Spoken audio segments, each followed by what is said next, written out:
नमस्कार मित्रांनो, राज्यातील बेरोजगार तरुणांसाठी आणि शेतीशी जोडलेल्या युवकांसाठी एक मोठी आनंदाची बातमी समोर आलेली आहे।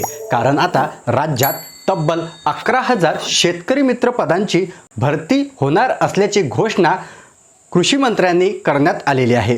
पण ही भरती नेमकी कशी असणार, अर्ज कुठे करायचा, ऑनलाईन करायचा की ऑफलाईन करायचा, तुम्हाला यामध्ये मानधन किती मिळणार आणि सर्वात महत्त्वाची म्हणजे ही सरकारी नोकरी असणार की प्रायव्हेट असणार।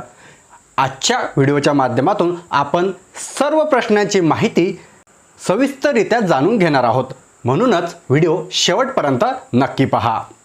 नमस्कार मित्रांनो, मी अंकुश कोंडेकर आणि स्वागत आहे तुमचे झटपट इन्फो या आपल्या यूट्यूब चॅनलवरती। आपल्या चॅनलवरती नवीन असाल तर चॅनलला सबस्क्राइब करायला विसरू नका। चला सुरू करूया आजचा हा व्हिडिओ।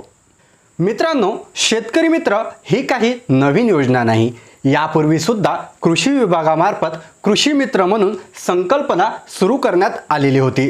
तुम्हाला जर आठवत असेल तर प्रत्येक गावामागे कृषी मित्र असायचा, परंतु काही कारणामुळे ती प्रक्रिया थांबली होती। आता पुन्हा एकदा कृषी मंत्र्याच्या माध्यमातून ही भरती सुरू करण्याची घोषणा करण्यात आलेली आहे। आता अनेक वर्तमानपत्रामध्ये बातम्या येत आहे की 18,000 मानधन मिळणार। काही म्हणतात मासिक मानधन मिळणार, तर काही म्हणतात की हे मानधन वार्षिक मिळणार। तर नेमकं यामागे सत्य काय आहे समजून घेऊया।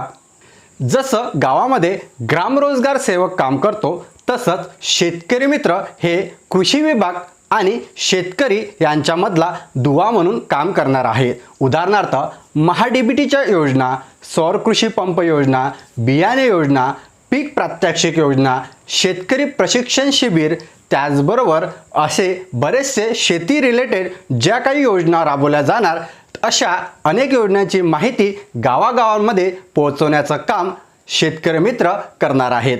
तसेच अर्ज भरताना शेतकऱ्यांना मदत करणे, कागदपत्रांची माहिती देणे, त्याचबरोबर कृषी अधिकाऱ्यांना सहाय्य करणे ही महत्त्वाची जबाबदारी त्यांच्याकडे असणार आहे। आता याच्या पात्रतेबद्दल बोलायचं झालं तर या भरतीसाठी साधारणपणे 18 ते 45 वर्ष वयोगटातील उमेदवार पात्र असू शकतात। 10वी किंवा 12वी पास उमेदवार यामध्ये अर्ज करू शकतात। पण जर एखाद्या उमेदवाराने कृषी पदविका किंवा कृषी पदवी घेतली असेल तर त्याला अधिक प्राधान्य या भरतीमध्ये मिळू शकते। मित्रांनो, आता सर्वात महत्त्वाचा प्रश्न, मानधन किती मिळणार? मित्रांनो, ही कायमस्वरूपी सरकारी नोकरी नसणार आहे। हे पद मानधन तत्वावर चालवलं जाणार आहे। सुरुवातीला काही ठराविक मानधन दिलं जाईल आणि कामाच्या आधारावरती अतिरिक्त प्रोत्साहन भत्ता सुद्धा इथे मिळू शकतात। म्हणजेच काय तर शेतकऱ्यांसोबत काम करण्याची आवड असलेल्या युवकांसाठी ही एक चांगली संधी ठरू शकते। तर यामध्ये आता ही भरती प्रक्रिया कशी होईल? ही भरती प्रक्रिया राज्यस्तरावर एकाच ठिकाणी होणार नाही। प्रत्येक तालुक्यानुसार जाहिराती काढल्या जाऊ शकतात। अर्ज ऑनलाईन किंवा ऑफलाईन पद्धतीने दोन्ही प्रकारे घेतल्या जाऊ शकते।